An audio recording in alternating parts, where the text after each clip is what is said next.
Hi friends, സാൻഡ്രം ബ്ലോഗിൻ്റെ പുതിയൊരു വീഡിയോയിലേക്ക് സ്വാഗതം. ഞാൻ രമ്യ സന്ദീപ്. ഇന്നത്തെ നമ്മുടെ വിഷയം നമ്മുടെ സെക്കൻഡ് പാർട്ട് വെണ്ട കൃഷിയെ പറ്റിയാണ്. നമ്മൾ ആദ്യം ഫസ്റ്റ് പാർട്ടിൽ വെണ്ട കൃഷി എങ്ങനെയാണ് വിത്ത് പാകുന്നതെന്നും അതിൻ്റെ ഡീറ്റെയിലും പറഞ്ഞിട്ടുണ്ടായിരുന്നു. നമ്മൾ അന്ന് പാകിയിട്ടുണ്ടായിരുന്ന വിത്തെല്ലാം കിളുത്തിട്ടുണ്ട്. ഇനി നമുക്ക് അത് എങ്ങനെയാണ് നടുന്നതെന്നും അതിനൊരുക്കുന്ന പോട്ടി മിക്സും അതിൻ്റെ ഡീറ്റെയിൽസും മൊത്തമാണ് നമ്മൾ പറയുന്നത്. അപ്പോൾ നമ്മൾ വിത്ത് പാകിയ ദിവസം തന്നെ നമ്മൾ കുറേ മണ്ണ് കൂട്ടിയിട്ടിട്ട് പുളിപ്പ് കളയാൻ വേണ്ടി കുമ്മായമിട്ട് നമ്മളിത് ഇവിടെ പുളിപ്പ് കളഞ്ഞു വെച്ചിട്ടുണ്ടായിരുന്നു. കണ്ടോ? അപ്പോൾ കൃഷി ചെയ്യാൻ ആഗ്രഹമുള്ളവർ ഇതുപോലെ എവിടെയെങ്കിലും മഴ നേരിട്ട് കൊള്ളാത്ത സ്ഥലത്ത് കുറേ മണ്ണ് കൂട്ടിയിടുക. എന്നിട്ട് അതിൽ കുറച്ച് കുമ്മായം ഇട്ട് മണ്ണിൻ്റെ പുളിപ്പ് മാറ്റിയിടുക. നമുക്ക് ആവശ്യാനുസരണം എപ്പോൾ വേണമെങ്കിലും എടുക്കാം. എന്നിട്ടത് മഴ കൊള്ളാതെ അതൊന്ന് മൂടിയിട്ടാൽ മാത്രം മതി. കുറേശ്ശെ മണ്ണ് നമുക്കതിൽ നിന്നെടുത്ത് ഉപയോഗിക്കാനായിട്ട് പറ്റും. വെണ്ട കൃഷിക്ക് ഏറ്റവും അനുയോജ്യമായ സമയം മഴക്കാലമാണ്. അപ്പോൾ നമ്മൾ ഇതുപോലെ വിത്ത് മുളപ്പിച്ച് വെച്ചിരിക്കുന്നതിന് ഈ പ്രാവശ്യം ചട്ടിയിലാണ് നടുന്നത്. കാരണം നട്ടതിന് ശേഷം നല്ല രീതിയിൽ മഴയാണെന്നുണ്ടെങ്കിൽ നമ്മൾ വെച്ച തൈ നശിച്ചു പോകാൻ സാധ്യതയുണ്ട്. ഇതാകുമ്പോൾ നമുക്കൊന്ന് പിടിച്ച് കിട്ടുന്നിടം വരെ ചട്ടി അങ്ങോട്ടും ഇങ്ങോട്ടും മാറ്റി വെക്കാം. അതുകൊണ്ട് ഞങ്ങൾ ഈ പ്രാവശ്യം ചട്ടിയിലാണ് നടുന്നത്. ചട്ടിയിലും ഗ്രോ ബാഗിലും ഒക്കെ നടുന്നുണ്ട്. കുറച്ച് നമ്മൾ ചട്ടിയിലാണ് നടുന്നത്. അപ്പം ഒരു ചട്ടിക്ക് നമ്മൾ എങ്ങനെയാണ് പോട്ടി മിക്സ് തയ്യാറാക്കേണ്ടതെന്നും നല്ല രീതിയിൽ അത് പിടിച്ചു കിട്ടുന്നതിനും കായ്ഫലം ലഭിക്കുന്നതിനും അതിലെന്തൊക്കെയാണ് നമ്മൾ അടിവളമായിട്ട് കൊടുക്കേണ്ടതെന്നൊക്കെയാണ് നമുക്ക് ആദ്യമായിട്ട് പറയുന്നത്. സാധാരണ ഒരു ഗ്രോ ബാഗിന് തയ്യാറാക്കുന്ന പൊട്ടി മിക്സ് തന്നെയാണ് ഈ ചട്ടിക്ക് വേണ്ടിയിട്ട് നമ്മൾ എടുക്കുന്നത്. വേണ്ട ഒരു ചട്ടി മണ്ണാണ് എടുത്തിട്ടുള്ളത്. കുമ്മായമിട്ട് പുളിപ്പ് കളഞ്ഞിട്ടുള്ള ഒരു ചട്ടി മണ്ണ് കൂട്ടത്തിൽ ഇത് കണ്ടോ? ഈ ഒരു കപ്പിന് 2 കപ്പ് ചാണകപ്പൊടി. ചാണകപ്പൊടി ഇച്ചിരി കൂടിപ്പോയാലും കുഴപ്പമൊന്നുമില്ല. 2 or 3 കപ്പ് ഇട്ട് കൊടുത്താലും കുഴപ്പമൊന്നുമില്ല.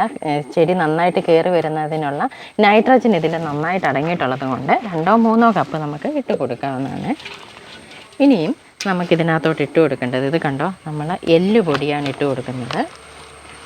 ഒരു ഗ്രോ ബാഗിന് ഒരു ചെടിച്ചട്ടിക്ക് 1 പിടി എല്ലുപൊടി, 1 പിടി വേപ്പിൻ പിണ്ണാക്ക്. ഈ രീതിയിലാണ് നമ്മൾ ഇട്ട് കൊടുക്കുന്നത്. പിന്നെ ഇതിന് വേരിൽ കൂടിയുള്ള പ്രശ്നങ്ങളോ ഒന്നും വരാതിരിക്കാൻ വേണ്ടിയിട്ട് നമ്മൾ സ്യൂഡോമോണസ് ഇട്ട് കൊടുക്കുന്നുണ്ട്. സ്യൂഡോമോണസ് ഒരു ചട്ടിക്ക് 20 ഗ്രാം എന്നുള്ള രീതിയിൽ നമുക്ക് ഇട്ട് കൊടുക്കാം. പിന്നെ നമ്മളുടെ വെണ്ടയിൽ ഏറ്റവും നന്നായിട്ട് നമുക്ക് കിട്ടുന്നത് കാൽസ്യമാണെന്നറിയാം. അപ്പോൾ ആ കാൽസ്യം നമുക്ക് കിട്ടുന്നതിന് വേണ്ടി പോട്ടി മിക്സിൻ്റെ കൂടെ തന്നെ നമുക്ക് വേണ്ട 1 പിടി മുട്ടത്തോട് പൊടിച്ചത് കണ്ടോ? മുട്ടത്തോട് പൊടിച്ചത് നമുക്ക് ഇട്ട് കൊടുക്കാം. ഇത് നല്ല രീതിയിൽ തന്നെ വെണ്ടയ്ക്ക് കാൽസ്യം കിട്ടുന്നത് കൊണ്ട് നല്ല രീതിയിൽ കിളുത്ത് വരും, നല്ല രീതിയിൽ കായ്ഫലം ഉണ്ടാവുകയും ചെയ്യും. ഇനി ഇത് നമുക്ക് നന്നായിട്ടൊന്ന് മിക്സ് ചെയ്യാം. അപ്പോൾ ഈ മുട്ടത്തോട് ചേർക്കുന്നത് കൊണ്ട് നമുക്ക് ഒരു ഗുണമുണ്ടെന്ന് വെച്ചാൽ, പ്രത്യേകിച്ച് ഈ മഴ സമയത്ത് പോട്ടി മിക്സിന് നല്ല ഇളക്കം കിട്ടും. ഇളക്കമുള്ള പോട്ടി മിക്സിൽ വേര് നന്നായിട്ട് വരികയും അതുപോലെ തന്നെ ഓക്സിജൻ്റെ മണ്ണിൽ നന്നായിട്ട് ഓക്സിജൻ കിട്ടുകയും ചെയ്യും. അപ്പോൾ ചെടി പ്രശ്നമൊന്നുമില്ലാതെ വളർന്നു വരുന്ന ഒരു സാഹചര്യം സൃഷ്ടിക്കും. അതുകൊണ്ട് മുട്ടത്തോട് ഇച്ചിരി കൂടിപ്പോയാലും കുഴപ്പമൊന്നുമില്ല. ഇനി നമുക്കിത് മിക്സ് ചെയ്തെടുക്കാം. നമ്മളിതിപ്പോൾ നല്ല രീതിയിൽ മിക്സ് ചെയ്തു.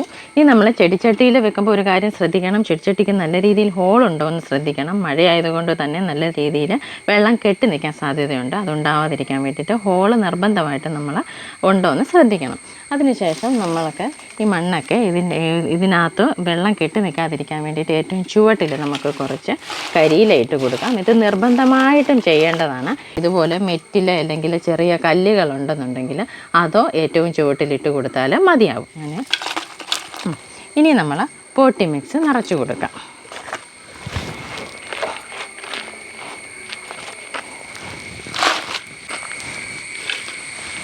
ഓരോ പ്രാവശ്യവും പോട്ടി മിക്സ് നിറച്ചതിന് ശേഷം ഒരു അടുത്ത ലെയറായിട്ട് കുറച്ച് ഉണങ്ങിയ കരിയില ഇട്ട് കൊടുക്കുന്നത് ഓക്സിജൻ സർക്കുലേഷൻ നല്ല രീതിയിൽ വരുന്നതിന് സഹായിക്കും. അപ്പോൾ കരിയില ഇടുമ്പോൾ നമ്മൾ കൈകൊണ്ട് ജസ്റ്റ് അതൊന്ന് പൊടിച്ചിട്ട് കൊടുക്കണം.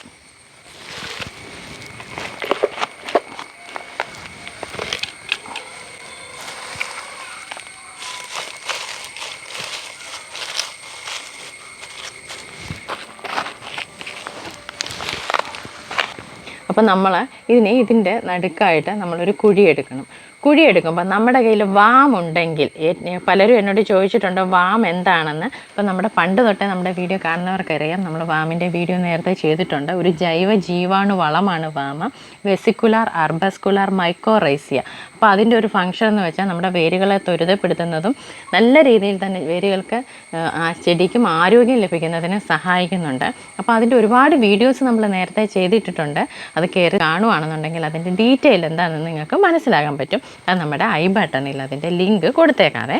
അപ്പം വാമിട്ട് നമ്മളിങ്ങനെ ഒരു കുഴി എടുത്തതിന് ശേഷം അവിടെ വാമിടുവാണെന്നുണ്ടെങ്കിൽ ഭയങ്കര നല്ല രീതിയിൽ തന്നെ വേരുപടലം ഉണ്ടാകുന്നതിനും ചെടിക്ക് നല്ല കരുത്ത് ലഭിക്കുന്നതിനും സഹായിക്കുന്നു. അപ്പം ഇപ്പം എൻ്റെ കയ്യിൽ അതില്ല, ഞാൻ അതുകൊണ്ട് അത് ഇടുന്നില്ല. അപ്പം നമുക്ക് ഇനിയും നമ്മളിവിടെ മുളപ്പിച്ച് വെച്ചിരിക്കുന്ന തൈ എടുക്കാം. അപ്പോൾ ഈ ഡിസ്പോസിബിൾ ഗ്ലാസ് കണ്ടോ, ഞാൻ നേരത്തെ 3-4 പ്രാവശ്യം യൂസ് ചെയ്തായിരുന്നത് കൊണ്ട് തന്നെ ഞാനിപ്പോൾ ഇത് കട്ട് ചെയ്തിട്ടാണ് ഇതെടുക്കുന്നത്. ഒരു കാരണവശാലും വേര് പൊട്ടി പോകാതിരിക്കാൻ വേണ്ടിയിട്ടാണ്. കണ്ടോ, നല്ല രീതിയിൽ വേര് വന്നിട്ടുണ്ട്. കണ്ടോ, വേര് കാണാമല്ലോ. ഇനി നമുക്ക് ഇതുപോലെ തന്നെ ഇതങ്ങ് ഇറക്കി വയ്ക്കാവേ. ജസ്റ്റ് ഒന്ന് അമക്കി കൊടുക്കുക. പോട്ടി മിക്സ് നിറച്ചതിന് ശേഷം 3-4 ദിവസം വെള്ളമൊക്കെ ഒഴിച്ചിട്ട് സെറ്റായതിന് ശേഷം നടുന്നതും നല്ലതാണ്. അപ്പോൾ നമ്മളിത് നട്ടു. ഇനിയും നമുക്ക് ഇതിൻ്റെ ചുവട്ടിൽ അടുപ്പിച്ചാകാതെ കുറച്ച് കരിയില കുറച്ച് മാറ്റിയിട്ട് കൊടുക്കണം. കാരണം മഴവെള്ളം വീഴുമ്പോഴത്തേന് ചിലപ്പോൾ കുത്തി ഇതിലോട്ട് പോയി മണ്ണ് ഉറയും, അതുപോലെ ചെടിക്കത് കേടുവാണ്. അങ്ങനെ സംഭവിക്കാതിരിക്കാൻ വേണ്ടിയിട്ട് നമുക്ക് ചെറിയ രീതിയിൽ കരിയില കൊണ്ട് ഇങ്ങനെ ഒരു പൊതയിട്ട് കൊടുക്കുക. പിന്നെ ഒരുപാട് വലിയ മഴ വരുവാണ്, കുത്തി ഒലിച്ച് ചെടിയെ നശിപ്പിക്കുന്ന രീതിയിലുള്ള മഴ വരുവാണെന്നുണ്ടെങ്കിൽ ഞാനിത് നേരെ മഴയത്തുനിന്ന് എടുത്ത് ഷെയ്ഡിൻ്റെ ചുവട്ടിലൊക്കെ ആയിട്ട് വെക്കാൻ വേണ്ടിയിട്ടാണ് ഈ ചട്ടി തന്നെ തിരഞ്ഞെടുത്തത്. അപ്പോൾ നിങ്ങളുടെ കയ്യിൽ ചട്ടി ഉണ്ടെങ്കിൽ നിങ്ങൾക്ക് അങ്ങനെ ചെയ്യാം. ഗ്രോ ബാഗിൽ ചെയ്യുകയാണെന്നുണ്ടെങ്കിൽ നമ്മൾ ഇലച്ചിലൊക്കെ കുത്തി നേരിട്ട് വെള്ളം വീഴാത്ത രീതിയിൽ ഇതിനെ സംരക്ഷിക്കാനായിട്ട് ശ്രദ്ധിക്കുക. ഇനി ഏകദേശം 10 ദിവസത്തോളം നമുക്കിതിന് വളമൊന്നും കൊടുക്കണ്ട. മഴയില്ലെന്നുണ്ടെങ്കിൽ നമുക്കിതിന് വെള്ളം ഒഴിച്ച് കൊടുക്കണം. പിന്നെ ഇനി ബാക്കി ഡീറ്റെയിൽ നമ്മുടെ 3ാമത്തെ പാർട്ടിലാണ് നമ്മൾ ചെയ്യുന്നത്. അപ്പോൾ ഇന്നത്തെ വീഡിയോ നിങ്ങൾക്ക് എല്ലാവർക്കും ഉപകാരപ്രദമായെന്ന് വിശ്വസിക്കുന്നു. മറ്റൊരു വീഡിയോയുമായി വീണ്ടും കാണാം. നന്ദി.